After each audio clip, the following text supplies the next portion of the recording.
So hello and कल अपन ने start किया था chapter 12th of class 10th that is electricity. और उसके ऊपर अपन ने डिस्कस किया था कि इलेक्ट्रिसिटी किस बेसिस पे अपन ने डिवाइड कर रखी है। दो तरीके के मटेरियल होते हैं, कंडक्टर और इंसुलेटर। कंडक्टर वो होते हैं जो इलेक्ट्रिसिटी कंडक्ट करते हैं, जिसके थ्रू कंडक्टर ऐसे मटेरियल होते हैं जिनके थ्रू इलेक्ट्रिसिटी पास हो सकती है। इंसुलेटर ऐसे मटेरियल होते हैं जिनके थ्रू इलेक्ट्रिसिटी पास नहीं हो सकती है। और ये सारी चीज़ें अपन ने डिस्कस करी थी। अब आज अपन को ये डिस्कस करना है कि इलेक्ट्रिसिटी की रूट्स क्या है, इलेक्ट्रिसिटी की जड़ें कहाँ हैं पे, इलेक्ट्रिसिटी आई कहाँ से, है ना। तो 9th क्लास में अपन ने एटम्स पढ़े थे। अपन ने एटम कैसा दिखता है, कुछ ऐसा। यहाँ पे बीच में पॉजिटिव चार्ज या फिर न्यूट्रॉन और प्रोटॉन, और बाहर अपने पास में इलेक्ट्रॉन। एक सिंपल स्ट्रक्चर बना रहा हूँ मैं खाली एक्सप्लेनेशन के लिए। बाहर इलेक्ट्रॉन होते हैं, और अगर कोई भी एटम कैटायन या एनायन बनना चाहता है या फिर आयन बनना चाहता है तो वो क्या करता है, इलेक्ट्रॉन या तो लेता है या फिर देता है ना। अगर एक एटम ने इलेक्ट्रॉन दिया तो उसके ऊपर कौन सा चार्ज आएगा, पॉजिटिव चार्ज। और अगर किसी एटम ने इलेक्ट्रॉन लिया तो उसके ऊपर कौन सा आएगा, नेगेटिव चार्ज।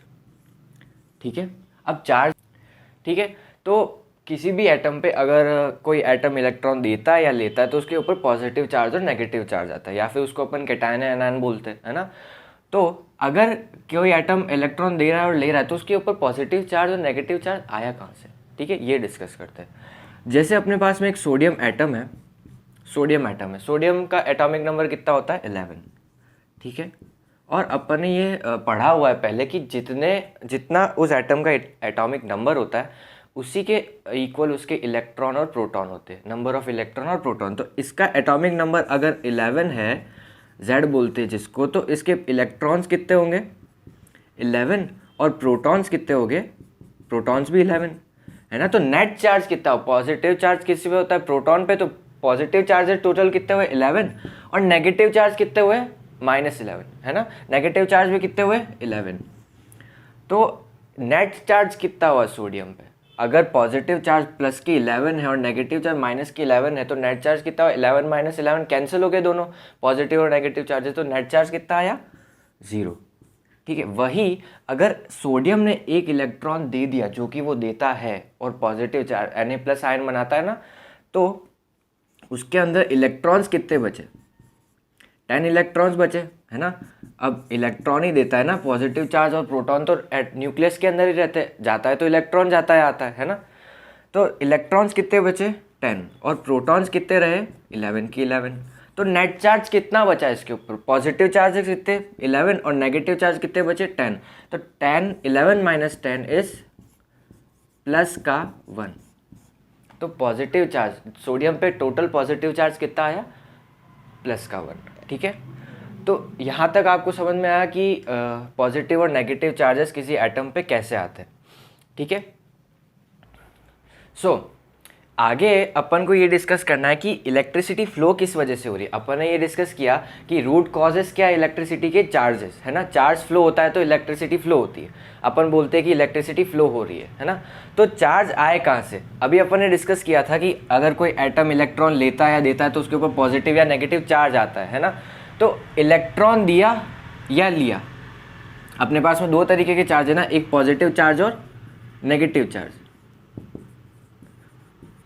पॉजिटिव चार्ज किस पे पाया जाता है, प्रोटॉन पे, और नेगेटिव चार्ज किस पे पाया जाता है, इलेक्ट्रॉन पे, है ना। तो किसी सब्सटेंस पे या किसी भी चीज़ को अगर इलेक्ट्रिसिटी कंडक्ट करानी है तो उसके अंदर चार्ज का फ्लो होना चाहिए। तो पॉजिटिव चार्ज तो फ्लो हो नहीं सकता ना, पॉजिटिव चार्ज तो प्रोटॉन में लाई करता है, तो पॉजिटिव चार्ज तो फ्लो हो नहीं सकता, प्रोटॉन तो फ्लो हो नहीं सकते, प्रोटॉन तो न्यूक्लियस में रहते हैं। तो फ्लो क्या होगा, एक्चुअल में फ्लो हो गए इलेक्ट्रॉन्स। इलेक्ट्रॉन तो शेल के बाहर जा सकते हैं ना एटम से, तो फ्लो हो गए उस कंडक्टर में electron that conducts electricity. Okay, so electron are the main causes of the flow of charges.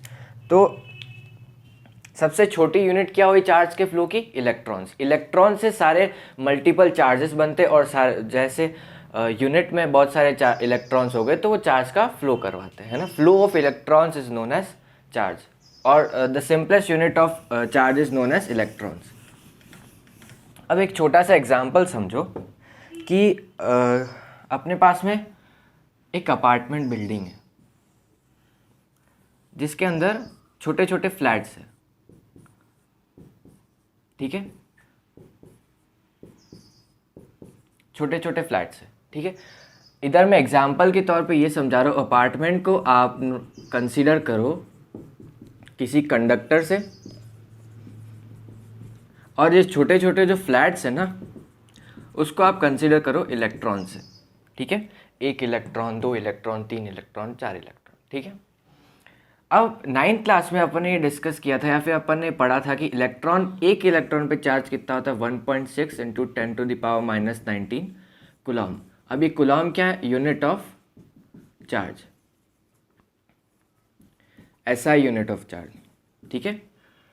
तो ये अपार्टमेंट बिल्डिंग है, इसके अंदर 100 फ्लैट्स है, ऐसे एंड सो ऑन करके 100 फ्लैट्स है। हर एक का रेंट कितना है, 10,000, या फिर मैं उसी के बेसिस पे लूँ तो 1.6 इंटू 10⁻⁻19 कूलम इसका रेंट है पर मंथ, ठीक है। नाउ अगर एक कंडक्टर है मेरे पास में, और मेरे पास में इस कंडक्टर के अंदर फ्लो हो रहे जो इलेक्ट्रॉन्स है, जो इलेक्ट्रिसिटी कंडक्ट करवा रहे हैं, वो मेरे पास में 100 इलेक्ट्रॉन्स है, ठीक है। तो मेरे को अगर टोटल चार्ज निकालना है उस कंडक्टर पे तो कैसे निकालूंगा, एक इलेक्ट्रॉन का पता है, जैसे मेरे को यहाँ पे एक फ्लैट का रेंट पता है ना, तो अगर मेरे को 100 फ्लैट्स का निकालना होगा तो क्या करूंगा, 100 से मल्टीप्लाई कर दूंगा। तो यहाँ पे मेरे पास में 100 इलेक्ट्रॉन्स है और एक इलेक्ट्रॉन का मेरे को चार्ज पता है, तो 100 इंटू 1.6 इंटू 10⁻⁻19 कूलम, जो कि मेरे पास में नेट चार्ज आ जाएगा इस कंडक्टर में, जो कि फ्लो हो रहा है ना। तो ये अपार्टमेंट वाले एग्जाम्पल से अपन को ये क्लियर होगा कि चार्ज जो होता है वो इंटीग्रल मल्टीपल होता है। जैसे एक फ्लैट का रेंट हुआ तो ये, अगर 2 फ्लैट, ऐसे 2 फ्लैट हो गए तो 2 into multiple of 1 rent, multiple of rent of 1 flat, है ना। अगर ऐसे 3 हो गए तो 3 इंटू 4 इंटू 5 इंटू, आधे फ्लैट का तो रेंट नहीं ले सकते ना, ऐसे ही आधा इलेक्ट्रॉन फ्लो नहीं करेगा, आधा 1 होगा, 2 होगा, 3 होगा, है ना, आधा 1.5 ऐसे फ्लो नहीं करते चार्ज, ऐसे इलेक्ट्रॉन फ्लो नहीं करते। अगर जाता है तो 1 जाता है, 2 जाता है, 3 जाता है। जैसे एक फ्लैट का रेंट, यूँ तो नहीं कि जो अपार्टमेंट बिल्डिंग का मालिक है वो आधे फ्लैट का रेंट लेने आएगा, वो पूरे फ्लैट का लेगा ना। ऐसे कैसे यहाँ पे चार्ज के फ्लो होते हैं। तो अपन ये बता सकते हैं कि जो नेट चार्ज है किसी भी कंडक्टर में, वो इंटीग्रल मल्टीपल होता है उसके नंबर ऑफ इलेक्ट्रॉन्स के, एक इलेक्ट्रॉन के चार्ज के इक्वल के, है ना। जैसे n इंटू ई, ई क्या है, चार्ज ऑन 1 इलेक्ट्रॉन, और n क्या है, इंटीजर, कोई भी इंटीजर, जैसे 1 2 3 एंड सो ऑन इन्फिनिटी तक, कितने भी। अगर मेरे पास में एक चार्ज है, एक इलेक्ट्रॉन है, तो 1 इंटू चार्ज ऑन 1 इलेक्ट्रॉन, अगर 2 है तो 2 इंटू चार्ज ऑन 1 इलेक्ट्रॉन, है ना। ऐसे करके अपने पास में ऐसा समझ में आया कि जो नेट चार्ज है वो इंटीग्रल मल्टीपल होता है चार्ज ऑन 1 इलेक्ट्रॉन, है ना। So now let us discuss कि एक छोटा सा एग्जांपल लेता हूँ मैं, कि एक क्वेश्चन ले लेते, हाउ मैनी इलेक्ट्रॉन्स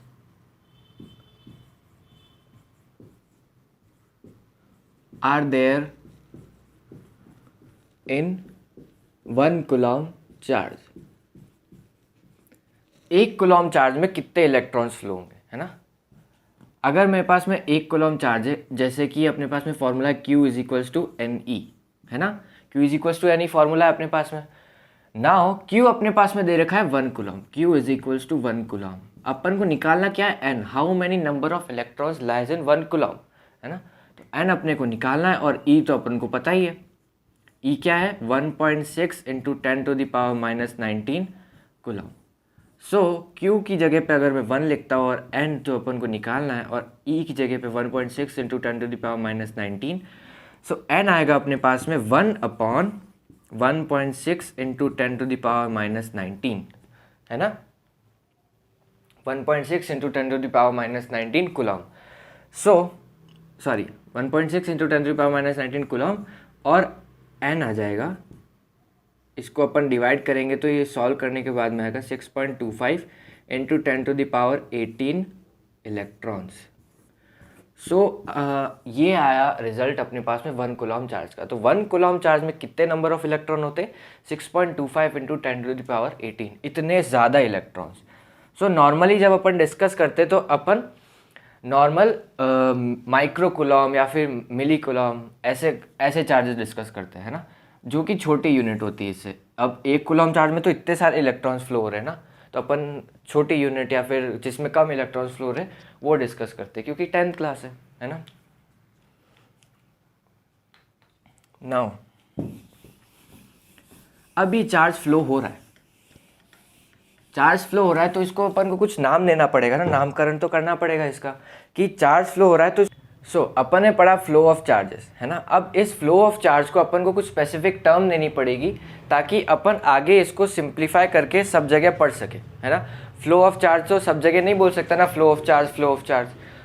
अपन ये देखते हैं कि एक कंडक्टर है जिसमें बहुत सारे इलेक्ट्रॉन्स फ्लो हो रहे हैं, यहाँ पे इलेक्ट्रॉन, यहाँ पे इलेक्ट्रॉन, यहाँ पे इलेक्ट्रॉन, यहाँ पे ये इलेक्ट्रॉन जो फ्लो हो रहे हैं इस कंडक्टर में जो इलेक्ट्रिसिटी कंडक्ट करता है वो किस वजह से करता है, इलेक्ट्रॉन के फ्लो से। अभी अपन ने थोड़ी देर पहले डिस्कस किया था, इलेक्ट्रॉन की वजह से फ्लो होते हैं चार्जेस, है ना।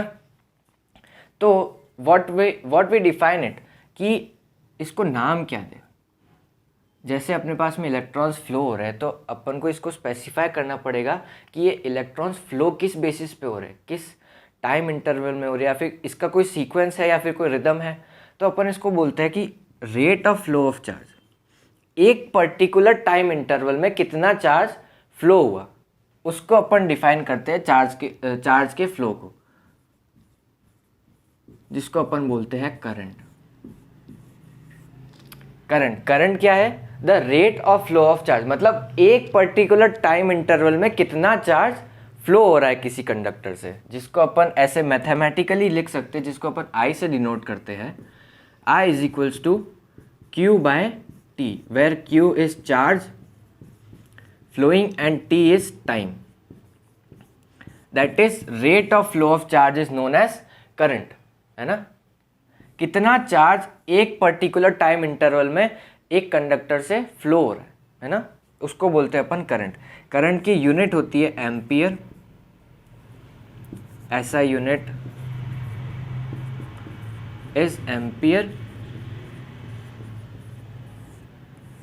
ठीक है। यहां तक अपन को समझ में आया कि फ्लो ऑफ चार्ज को अपन एक स्पेसिफिक टर्म दे दी, जिसको अपन ने स्पेसिफाई कर दिया कि इतने टाइम इंटरवल में अगर इतना चार्ज फ्लो होगा तो अपन उसको करंट बोलेंगे, है ना। बाय डेफिनेशन करंट की डेफिनेशन ये होती है कि the rate of flow of charge flowing through a conductor is known as electric current, ठीक है। बेसिकली अपन ने करंट और चार्जेस के बारे में पढ़ लिया कि किसी कंडक्टर में चार्ज क्यों फ्लो होता है या फिर उसको करंट का नाम क्यों दिया। ऑल इन ऑल अपन को ये समझ में आ गया कि करंट और चार्जेस क्या होते हैं। तो एक नॉर्मल क्वेश्चन करते हैं जो कि स्क्रीन पे पॉपअप हो रहा होगा, मैं भी यहाँ पे पढ़ के आपको सुना देता हूँ। Current of 0.5 ampere is drawn from by a filament of an electric bulb for 10 minutes, find the amount of electric charge that flows through the circuit, ठीक है। जो फॉर्मूला पढ़े अपन ने अभी तक वो मैं लिख देता हूँ। एक तो पढ़ा अपन ने Q is equals to NE, और दूसरा पढ़ा अपन ने I is equals to Q upon T। ये दोनों फॉर्मूला पढ़े अपन ने, ठीक है। क्वेश्चन क्या बोल रहा है, a current of 0.5 ampere is drawn by filament. Filament of electric bulb से कोई लेना देना नहीं है, अपन को खाली डेटा को कंसिडर करना है। A current of 0.5 ampere, current of 0.5 ampere मतलब अपन को करंट की वैल्यू दे रखी है I is equal to 0.5 ampere, ठीक है। और क्या क्या दे रखा है, is drawn by filament of an electric bulb for 10 minutes. एक इलेक्ट्रिक बल्ब है जिसके फिलामेंट से करंट ड्रॉ होता है, मतलब उस फिलामेंट से के पास इसके से थ्रू जाता है फॉर 10 मिनट्स, है ना। T इज इक्वल टू क्या दे रखा है, 10 minutes. Now we have to calculate the amount of charge that flowed that passed through that filament for 10 minutes. 10 minutes में अगर ये करंट फ्लो हुआ तो 10 मिनट तक उस फिलामेंट से कितना चार्ज फ्लो हुआ, कितना चार्ज पास हुआ। तो अपने पास में डेटा क्या क्या दे रखा है उसके बेसिस पे ये वाला फॉर्मूला यूज होगा, है ना। I is equal to Q by T. I कितना 0.5, Q जो अपन को निकालना है 10 मिनट्स। अब ये मिनट्स है, ये सारी ऐसा यूनिट है, मिनट तो कोई ऐसा यूनिट नहीं होती ना, तो अपन को इसको सेकंड में कन्वर्ट करना पड़ेगा। और मिनट को सेकंड में कन्वर्ट करने के लिए 1 मिनट में कितने सेकंड होते हैं, 60 सेकंड, 60। तो 10 मिनट्स में कितने हो गए, 10 into 60 seconds, that is 600 seconds. ठीक है, तो Q कितना आया अपने पास में 0.5 इंटू 60 इंटू 10, जो कि अपने पास में हो जाएगा 300 या फिर 30 है 300 कूलम। सो उस फिलामेंट से 10 मिनट तक कितना चार्ज पास हुआ? 300 coulomb. That is very huge. इतना सारा, 1 कूलम चार्ज में अपन ने देखा था कितना आता, 6.25 इंटू 10⁻18 इलेक्ट्रॉन। अब जो अगला टॉपिक है जो अपन को डिस्कस करना है वो है इलेक्ट्रिक पोटेंशियल या फिर पोटेंशियल डिफरेंस। दो अलग अलग टर्म्स हैं, इलेक्ट्रिक पोटेंशियल। घबराने वाली कोई बात नहीं, अभी समझा देंगे, अभी समझ में आ जाएगा। Potential and potential difference. ठीक है, इलेक्ट्रिक पोटेंशियल और पोटेंशियल डिफरेंस होता क्या है? जैसे अपन ने देखा कि कंडक्टर में इलेक्ट्रॉन्स थे, यहाँ पे मैंने कंडक्टर बनाया था थोड़ी देर पहले, और मैंने ये बोला था कि इलेक्ट्रॉन्स है, यहाँ पे इलेक्ट्रॉन्स है और यहाँ पे इस तरह इस डायरेक्शन में फ्लो है। तो फ्लो क्यों है? ऐसा क्या हुआ? इधर किसी ने धक्का मारा या फिर लात मारी इलेक्ट्रॉन्स को, जो इलेक्ट्रॉन फ्लो हुए, है ना। जो ये लात मारी या फिर धक्का दिया उसको बोलते हैं अपन पोटेंशियल, है ना। किसी भी कंडक्टर में अगर मैं उसके एंड्स के अक्रॉस एक पोटेंशियल लगा दूंगा तो इलेक्ट्रॉन्स उसके थ्रू फ्लो करेंगे, है ना। अब पोटेंशियल होता क्या है? बाय बुक्स इसकी डेफिनेशन ये है कि किसी एक पॉइंट से पोटेंशियल इलेक्ट्रिक पोटेंशियल का जो मीनिंग है, किसी एक पॉइंट पे जो कि इन्फिनिटी पे सिचुएटेड है, उससे एक दूसरे पॉइंट पे लाना, उसमें जो वर्क डन होगा पर यूनिट चार्ज को, किसको लाना? एक चार्ज को, जो कि Q से डिनोट कर रखा है। किसी भी एक चार्ज को इन्फिनिटी से, जो कि बहुत दूर है एक पॉइंट, उस चार्ज को इन्फिनिटी से एक पॉइंट पे लाना जो कि अपन को नोन है, उसको बोलते हैं इलेक्ट्रिक पोटेंशियल, है ना। क्या है? जिसको अपन V से डिनोट करते हैं, that is W/Q, work done per unit charge in bringing a unit charge from a point situated at infinity from a point we know. Okay, V is equals to W/Q. अब W क्या है? Work done, और Q क्या है? Charge. ठीक है, that is potential. अब potential difference क्या है? जैसे इसको मान लो आप भगवान और इसको मान लो अपन सब, है ना। अपन भगवान से अपना पोटेंशियल कंपेयर नहीं कर सकते, तो अपन को पोटेंशियल किससे कंपेयर करना पड़ेगा? किसी इंसान से, है ना। तो पोटेंशियल डिफरेंस भी किससे कंपेयर होता है? किसी एक दूसरे पॉइंट से जो अपन को नोन हो। मान लो यहाँ पे एक C पॉइंट है, तो पोटेंशियल डिफरेंस कैसा होगा?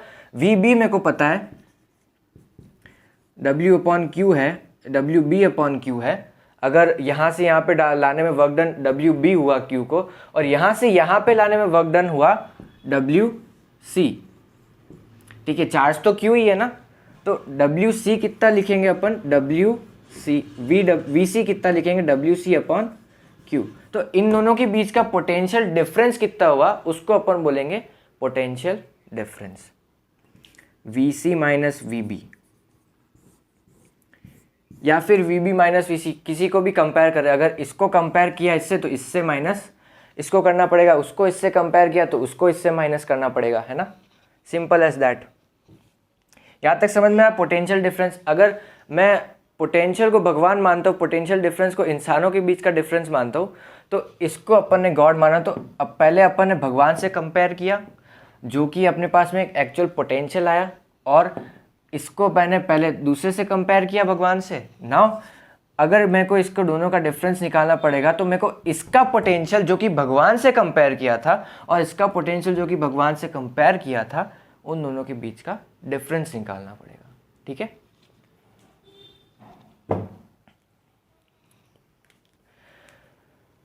सो ऑल इन ऑल अपन को करंट, फ्लो ऑफ चार्जेस और ये सब समझ में आया है। नाउ अब अपन नेक्स्ट टॉपिक में मूव करते, जो कि अपन अपने कोर्स का है, और ये सारे टॉपिक्स अपने कोर्स में थे नहीं, मगर इसके बिना ये सारी चीज़ें समझना इम्पॉसिबल था, इसलिए मैंने डिस्कस किया है। ठीक है, पहले क्वेश्चन देख लेते अगर हो तो इस बुक में इस टॉपिक से रिलेटेड।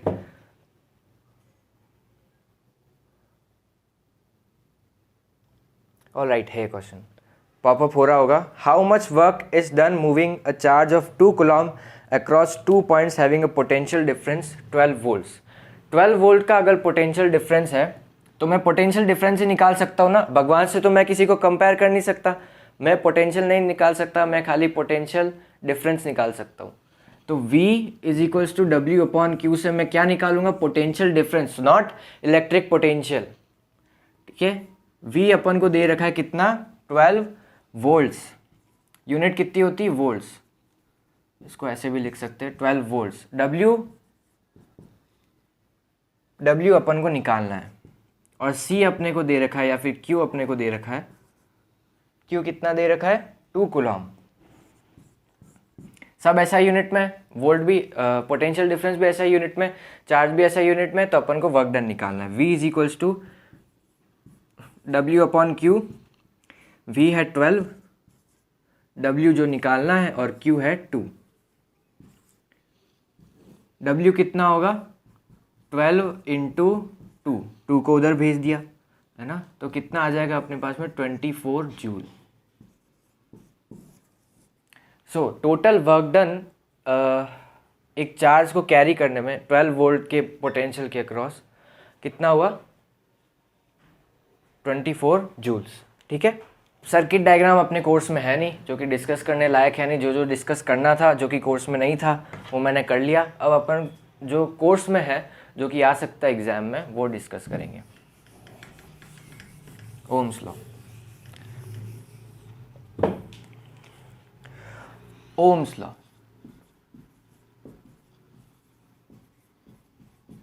क्या होता है? ओम्स लॉ, ओम्स लॉ ओम ने दिया था, जो कि साइंटिस्ट थे एक। ओम्स लॉ ने क्या डिस्कवर किया? उन्होंने देखा कि एक कंडक्टर है, उसके अक्रॉस अगर मैंने एक पोटेंशियल डिफरेंस बना रखा है। अब पोटेंशियल डिफरेंस कौन बनाता है? एक बैटरी।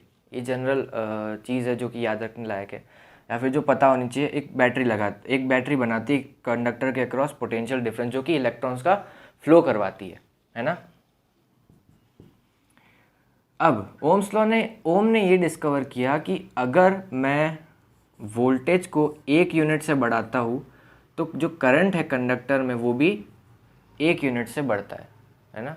और अगर मैं वोल्टेज को 2 यूनिट से बढ़ाता हूँ तो करंट भी कितना? 2 यूनिट से बढ़ता है।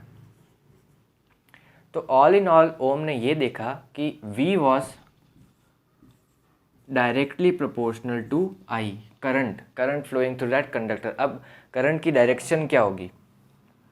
बाय कन्वेंशन या फिर सहूलियत के हिसाब से करंट की डायरेक्शन दे रखी है from positive terminal of battery to the negative terminal, या फिर positive potential of any conductor to the negative, toward the negative potential of the conductor. अब करंट का फ्लो कैसे हुआ? पॉजिटिव से नेगेटिव में, और अपन ने ये डिस्कवर किया था या फिर ये डिस्कस किया था कि इलेक्ट्रॉन्स, जो फ्लो ऑफ चार्ज होता है वो कौन कराते हैं? इलेक्ट्रॉन्स, है ना। अब करंट अगर ऐसे फ्लो हुआ तो चार्ज फ्लो हुआ मतलब इलेक्ट्रॉन फ्लो है। इलेक्ट्रॉन कैसे फ्लो हो रहे? पॉजिटिव से नेगेटिव में। अब इलेक्ट्रॉन क्या होते हैं? नेगेटिव चार्ज, तो पॉजिटिव को अट्रैक्ट करनी चाहिए ना। तो पॉजिटिव से नेगेटिव कैसे हो रहे? तो बाय कन्वेंशन अपन ने ये रख रखा है कि करंट का जो फ्लो होता है वो इलेक्ट्रॉन के फ्लो के ऑपोजिट होता है। तो करंट का फ्लो अगर ऐसे है तो इलेक्ट्रॉन्स का फ्लो कैसे होगा? Opposite to the direction of flow of current. ठीक है, चलो ये सारी रामायण हो गई। सो ओम ने ये डिस्कवर किया कि V was directly proportional to current flowing through that conductor. Okay, V को 1 बढ़ाया तो I भी 1 बढ़ा, I को 1 बढ़ाया तो V भी 1 बढ़ा। ठीक है, जो कि पॉसिबल नहीं है। V को बढ़ाओगे तो I बढ़ेगा, I को बढ़ाओगे तो पोटेंशियल कैसे बढ़ सकता है? पोटेंशियल तो फिक्स होता है ना। ऑल राइट, सो कि प्रोपोर्शनैलिटी हटाते हैं तो एक कांस्टेंट आता है। अब कांस्टेंट आया R। अब ये R क्या है? रामायण नहीं है, R है रेजिस्टेंस। किसी भी कंडक्टर में अगर इलेक्ट्रॉन्स फ्लो हो रहे हैं, जैसे कि ट्रैफिक में अगर कोई भी कार चल रही है तो उसको आजू बाजू बहुत सारी कार दिखेगी ना, वो फ्री टू मूव तो है नहीं ना, ऐसे ही तो फ्लो हो नहीं सकता, आजू बाजू ट्रैफिक होगा। तो वो जो ट्रैफिक है उसके पाथ में उसको बोलते हैं रेजिस्टेंस, है ना। यहाँ पे जो इलेक्ट्रॉन्स फ्लो हो रहे हैं उसके आजू बाजू कोई कोई एटम भी तो आएंगे ना, और एटम से इलेक्ट्रॉन टकराएगा भी, है ना, एटम से इलेक्ट्रॉन टकराएगा भी। तो वो जो रेजिस्टेंस ऑफर हो रही है उन एटम से टकराने से या फिर कोई भी स्पेस से टकराने से, उसको अपन बोलते हैं रेजिस्टेंस, जो कि इलेक्ट्रॉन्स के फ्लो को रोकता है किसी भी कंडक्टर में फ्लो होने से। ठीक है, तो ओम ने ये डिस्कवर किया या फिर ये फॉर्मूला निकाला V is equals to R I, या फिर V is equals to I R, potential is equals to current times resistance. ठीक है, इसको बोलते हैं अपन ओम्स लॉ। ठीक है, अब आर की जो यूनिट होती है, SI unit of R is ohm, या फिर ओम, ये सिंबल होता है इसकी यूनिट का, और वो न्यूमेरिक या फिर अल्फ़ाबेटिकल वर्ड ओम। ठीक है, ओम नहीं दिया था तो ओम का ही सिंबल लगेगा और ओम का ही नाम आएगा। ठीक है, V is directly proportional to I, और फॉर्मूला है अपने पास में V is equals to I R. ये हो गया ओम्स लॉ, बिल्कुल सिंपल सा था ओम्स लॉ, है ना। अब कल अपन डिस्कस करेंगे रेजिस्टेंस के बारे में, कि रेजिस्टेंस किस किस चीज़ों पे डिपेंड करती है ना, और resistance in parallel, resistance in series, और लास्ट टॉपिक बचेगा heating effect of electric current. तो ऑल इन ऑल कल अपना ये चैप्टर खत्म हो जाएगा। Okay, thank you so much.